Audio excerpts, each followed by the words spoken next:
Thanks for the wait. I really hate public speaking. I'm afraid of it, which is kind of fitting, yes. I'm gonna just do it like this, because our project is called Face Fear. Fear is our starting place. We all know it's a really primal emotion and one that we can very easily tap into, and it's at the core of our issue and what drives Islamophobia.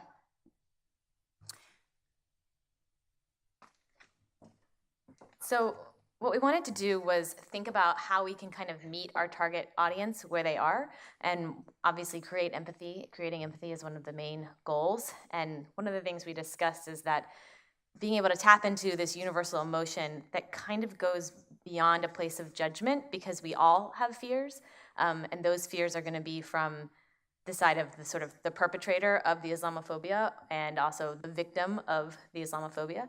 And so our target audience, this is the one thing our facilitator really very specifically said, otherwise he was very hands-off, but we stole this term, which is this sort of soft accidental racists. So people who don't think they're racist, don't think they would be someone that would be part of this Islamophobic environment, but are really contributing to an overall toxic environment of Islamophobia.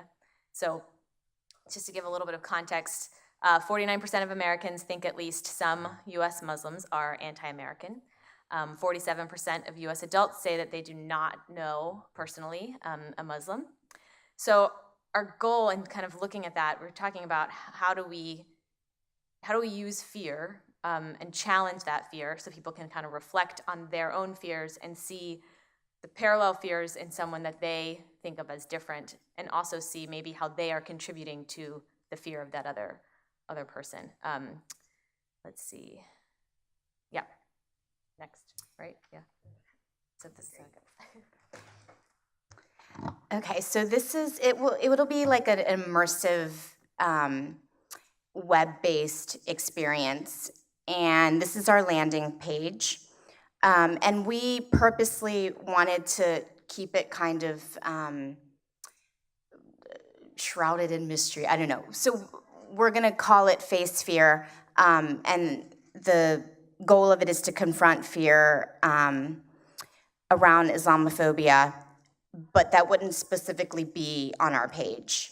And it starts off with a video where you have a lot of different just a cross-section of society, Muslims and non-Muslims, talking about the things that they fear. And our project is really influenced by the N-word.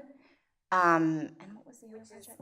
Heavily influenced, we've learned, by the AND project, is that right? The AND project? Yeah, yeah, the AND. Right. It's heavily influenced. So the idea is that you could kind of curate your experience, and we'd have all these different categories that are connected to fears around Islamophobia. So an example is, a white person talking about their fear of going onto an airplane, right? So I'm afraid of going on an airplane because of, ISIS and international terrorism and my plane blowing up.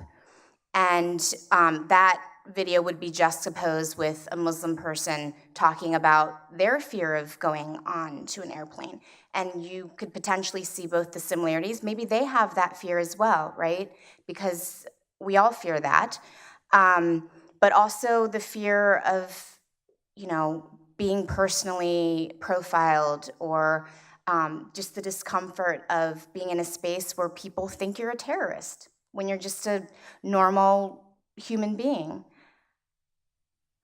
So one other scenario is I'm afraid of what I see on the news. So an example might be when I turn on the news and there's an attack, we're asking a Muslim and a non-Muslim. Maybe they both say, well, I'm first afraid about where that attack was. Do I know anybody there? And then you may also have a scenario where the Muslim says, then I'm also afraid that the person that's going to take responsibility, or that we're going to think is taking responsibility, looks like me, or looks like my kids, or looks like my brother. That may be a fear that the non-Muslim doesn't have, but that the non-Muslim's fear is kind of creating that other fear in the Muslims. So that our goal is to kind of give you this idea of, well, first of all, we all have very universal concerns and worries, and also, I'm kind of doing that to you. So how can I be aware of that, aware of how my own personal fear is creating an environment that is causing you fear as well, and how can we come together there? So just some of the other content. Okay. Oh, yeah, we are. Okay. Well, here's just a little bit of context. We basically want to have a trailer, a really kind of short, punchy trailer that shows historical context in the U.S. of scenarios and situations where fear has caused this sort of terrible thing. So internment camps, civil rights movement, Trump rallies possibly. Things that really kind of get at this idea that your personal fear is something that creates this environment that, in this case, also is part of the problem with anti-Muslim backlash. Yes, and we also want to have sort of an expert section. Is that the next one? Okay, so where we kind of interrogate fear, right? So we're looking at what's the biology of fear, what's the sociology of fear, a history component as well. That kind of ties into our idea around face. Oh, we're getting, okay, so we're done. Thank you, guys.